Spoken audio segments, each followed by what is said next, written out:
twongeye kubaha ikaze mwe mudahwema gukurikirana Trade News aho tubaha ikaze buri uko tugiye kubagezaho ibiganiro. Rero muri aka kanya tukaba tugiye kubagezaho amakuru kuvugwa mu gihugu cya Mozambique aho ibintu bikomeje kuba amayobera. Mozambique, Venancio Mondlane utavuga rumwe n'ubutegetsi agiye gushinga ishyaka rye. Mondlane uherutse guhatanira kuyobora Mozambique atsindwa amatora yateje ko imikoranire ye afitanye n'ishyaka Podemos yashyizemo akadomo ndetse yiteguye gushinga ishyaka rye muri uyu mwaka wa 2025. Yagiranye amasezerano y'ubufatanye mu bya politike n'ishyaka Podemos mu kwakira 2024 rimushyigikira mu matora y'umukuru w'igihugu ariko atsindwa na Daniel Chapo wa Frelimo wa karindwi Gashyantare 2025. Mondlane yavuze ko ubufatanye yagiranye na Podemos burangiriye aha, ati uyu mwaka turamurika iryacu, ntabwo tugikeneye guhekwa cyangwa se ngo turandatwe. Mondlane yifatanyije na Podemos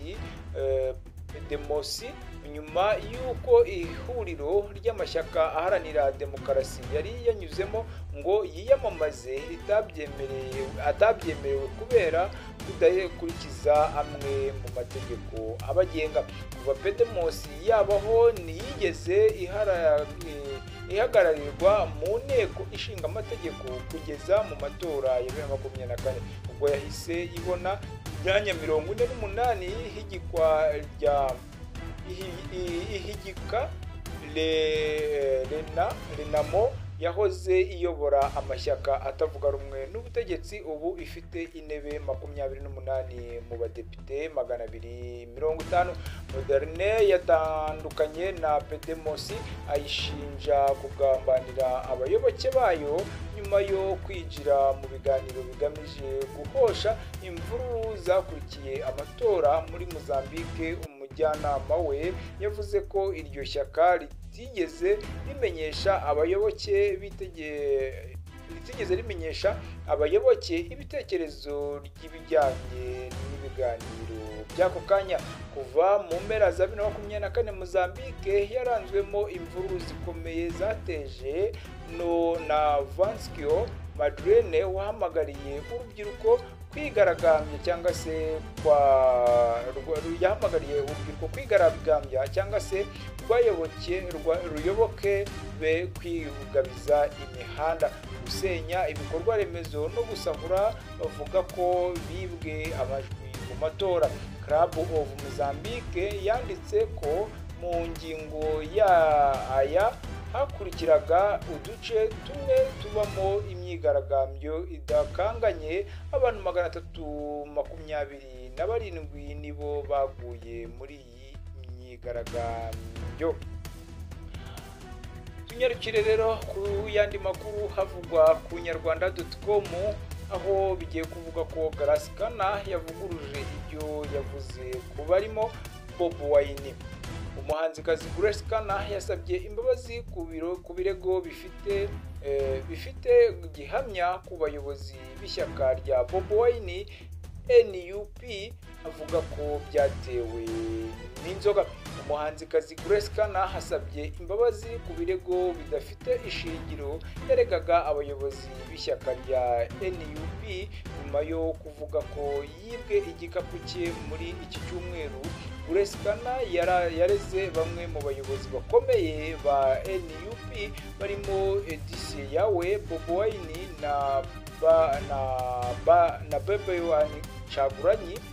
Bob Wine Chaguranyi avuga ko bafashe igikapu cye.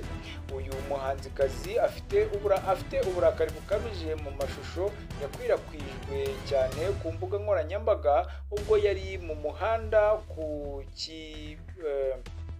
ku kinyabiziga kizwi nka boda boda nijoro asa nk'uwanyweye inzoga. Muri aya mashusho yavugaga amagambo akomeye ashinja abagize ishyaka rya NUP kumwibira igikapu. Mu gusaba imbabazi Grace Kana yavuze ko ibyo yavuze byari byatewe no kuba yari yanyoye inzoga nyinshi kandi ko yicuza ko yabivuze. Yibanze ku izina Bobi Wine, uyu muyobozi yubaha cyane, ndetse na Bobi Wine Kyagulanyi umugore we mu bibazo bitari bikeya yarakaje avuga ko bitari ngombwa ko abayongera kubisubiramo. Mu magambo yuje ukwicuza yagize ati nciye bugufi, ibyo ari byo byose navuze byatewe n'inzoga nanyoye nyinshi zari zirenze igipimo. Nakoze amakosa Mr Kyagulanyi, ntabwo nari mfite umugambi wo kubaharabika wowe n'umuryango wawe. Nakoze ikosa rikomeye cyane kandi nkeneye imbabazi zanyu. Ndabizi nkwiye amagambo mabi yose ndabizi navuze amagambo mabi yose ariko ndabinginze mumpe amahirwe ya kabiri. Uyu muhanzikazi kugeza ubu nta makuru ahari avuga ko niba yababariwe cyangwa atababariwe, ariko benshi mu bafana b'umuziki wa Uganda baracyamunenga cyane kubera imyitwarire ye idahwitse nk'uko bitangazwa na mbu.com. Nguko rero uyu muhanzi Grace Kana, aho mu minsi ishize ngira ngo mwabonye amashusho agiye ashyira hanze aharabika ririya shyaka rya NUP, bavuga ko bamwibye ibaga, ndetse bavuga ko ririmo n'amafaranga aribyo byakekwaga ko ariyo mpamvu bayimutwaye. Akaba noneho agarutse mu majwi yo kwicuza cyangwa se yo kuba yasaba imbabazi. Tunyarukire rero ku muryango.com, aho naho watangaje amakuru adasanzwe nayo yiriwe acicikana ku binyamakuru bigiye bitandukanye, aho bivuga ko Najoma waharaniye ubwigenge bwa Namibia yatabarutse ku myaka 95. Najoma, impirimbanyi y'ubwigenge, akaba n'umuyobozi w'inyeshyamba waje kuba perezida wa mbere watowe muri Namibia, yapfuye ku wa gatandatu tariki ya 8 ubwo n'ejo hashize tariki ya 8 Gashyantare 2025, afite imyaka 95. Kuri iki cyumweru perezidanse ya Namibia yabitangaje ibinyujije ku mbuga nkoranyambaga. Itangazo ryayo rigira riti ni akababaro n'agahinda kenshi ndatangariza muri iki gitondo cyo ku itariki ya 9 Gashyantare 2025 abaturage ba Namibia, abavandimwe n'abashiki bacu bo muri Afurika ndetse n'isi muri rusange, urupfu rw'umuyobozi wacu ubwigenge wubahwa n'umuyobozi w'impinduramatwara, urufatiro rwa Repubulika ya Namibia rwahungabanye. Mu by'ukuri uyu ni umubabaro. Mu byumweru bitatu bishize Najoma yari yinjiye mu bitaro byo mu murwa mukuru wa Namibia w'Ihozedeka, aho yari ari kwivuriza kandi akomeza gukurikiranwa n'abaganga b'inzobere. Icyakora yapfuye azize uburwayi bwe nk'uko iryo tangazo ribivuga. Asize umugore we Kavombo w'imyaka 91 hamwe n'abana agira kubare. Mozambique rero ikaba ariyo Namibia akaba ariyo bitangaje cyangwa se akaba ariyo perezidanse yayo yanditse iri tangazo. N'agahinda rero kandi tuze umuntu ukomeye nk'Afurika. turakomeza turaranganya amaso ku binyamakuru byagiye byandika, aho turongera tukagaruka ku muryango.com nawo wanditse nanone nabwo abarenga 50 biciwe mu bwico mu majyaruguru y'uburasirazuba bwa Mali. Abantu barenga 50 biciwe hafi y'umujyi wa Gao uherereye mu majyaruguru y'uburasirazuba bwa Mali nyuma y'uko abantu bitwaje imbunda bateze imodoka zabo hamwe n'abasirikare bari baherekeje, nk'uko umuyobozi waho ndetse n'abaturage babitangarije ku wa gatanu w'iki cyumweru turi gusoza. Abagabye igitero bagikoreye hafi y'umudugudu wa Kobe ku birometero 30 uvuye i Goa mu karere aho amashami ya leta ya Kisilamu na Katawidu amaze imyaka isaga 10 akorera ibikorwa bihungabanya Mali n'abaturanyi bayo Burkina Faso na Niger.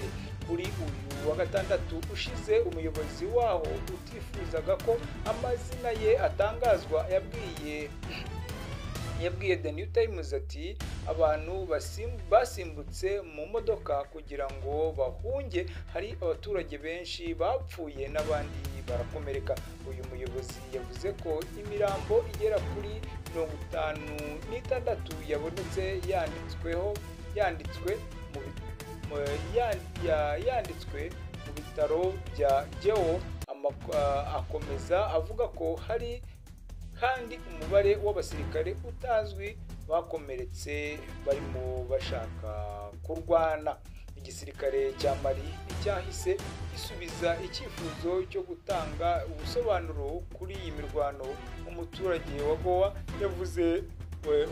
Goa yavuze kandi ko abagera kuri 50 bishwe ndetse n'imodoka ziratwikwa. Umuturage yavuze ko ibitero byica byabaye kenshi ku buryo igisirikare gitegura abaherekeza abantu bajya mu bikorwa byabo bya buri munsi. Ngayo nguko rero ibiri kuvugwa muri Mali n'agahomamunwa, abantu bakomeje gupfa hirya no hino, cyangwa se abantu bakomeje guhunga ibyabo nk'uko tubibona muri iki gihugu cy'abaturanyi cya Repubulika ya Demokarasi ya Kongo. Ngira ngo mumaze iminsi mubibona. Reka dusoreze kuri iyi nkuru ivuga ko Dusengimana Samuel yatorewe kuyobora FPR mu mujyi wa Kigali. Kuri iki cyumweru tariki ya 9 Gashyantare 2025 habaye amatora ya komite nyobozi ya FPR Inkotanyi ku rwego rw'umujyi wa Kigali, aho Dusengimana Samuel yongeye kugirirwa icyizere cyo kuyobora uyu muryango n'amajwi 502 ahwanye na 86%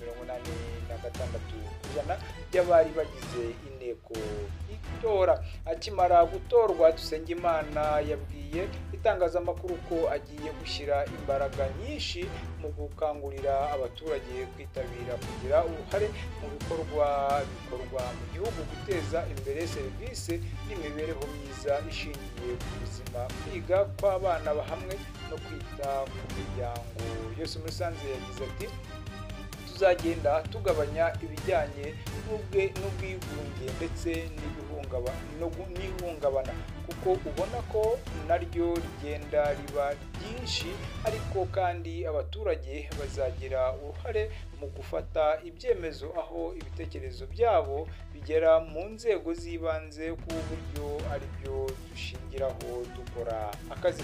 Dusengimana avuga ko umujyi wa Kigali muri iyi myaka 5 iri imbere uzaba ufite ibijyanye n'ubukerarugendo, imihanda myinshi n'inyubako zigezweho, ariko byose ngo bizaba ari iterambere ry'abatuye uyu mujyi wa Kigali. Ibiro nyobozi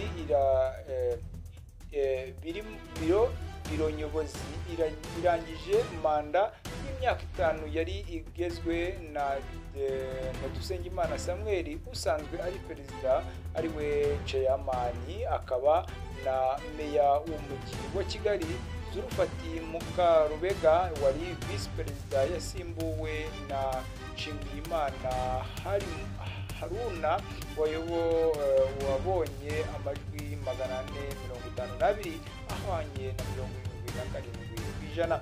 Dr Niyonsenga Jean de Dieu wari umunyamabanga yasimbuwe na Kayitesi Marceline watowe n'abantu 493 wahanywe na 84.3% by'inteko itora. Uretse biro nyobozi hatowe n'abaturage 4 bayobora za komisiyo zigezwe n'imiyoborere myiza, imibereho myiza, ubukungu n'ubutabera hamwe n'abatatu b'urubyiruko bari muri komite nyobozi y'uyu muryango wa FPR Inkotanyi ku rwego rw'umujyi wa Kigali. Mu rubyiruko rugize komite nyobozi y'umujyi wa Kigali hatowe Cyusa Dieudonné, Rucaca Pacifique na Ingabire Joseph Niyitanga Irene yatowe kuyobora komisiyo y'ubukungu n'amajwi 492 ahwanye na 84.1% byatowe n'inteko itora. Nkurunziza Samuel yatorewe kuyobora komisiyo y'imibereho myiza n'amajwi 412 ahwanye na 70.4%. Tetero Solange yatowe kuyobora komisiyo y'imiyoborere myiza n'amajwi 433 ahangwe na 74%.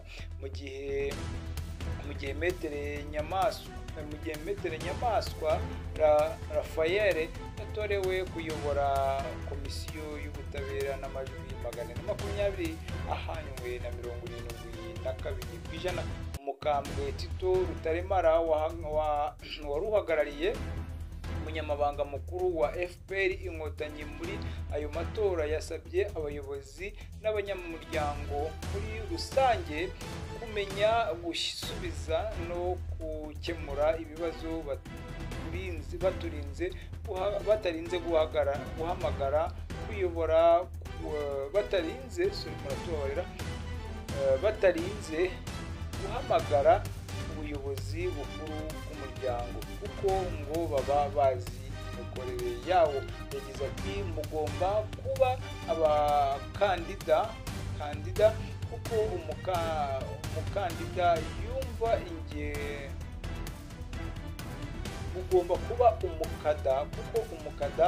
yumva ingengabitekerezo y'umuryango, niwe usesengura ibitekerezo, niwe ubyiga, niwe ubitanga. Izo nyigisho zikwiye kuzabaho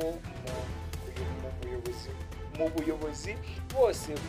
bayobozi bose kugira ngo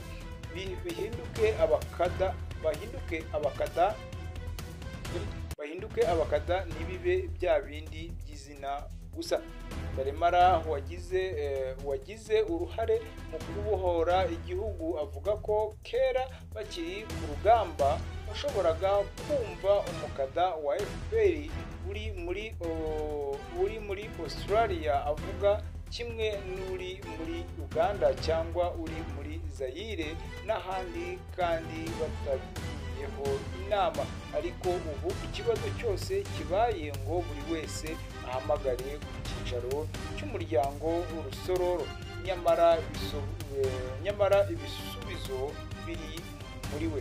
Rutaremara avuga ko biteye isoni kubona abanyamuryango ba FPR Inkotanyi b'i Kigali habamo abarwaza abana hakiri abarimo barwaza bwake atari uko babuze ibyo kurya ahubwo ari uburangare bw'ababyeyi batamenya niba umukozi atari we wabyiriye. Uretse mu mujyi wa Kigali, hirya no hino mu ntara naho hiriwe amatora y'ubuyobozi bw'umuryango wa FPR Inkotanyi ku rwego rw'intara, akaba yaje akurikirana n'amezi igihe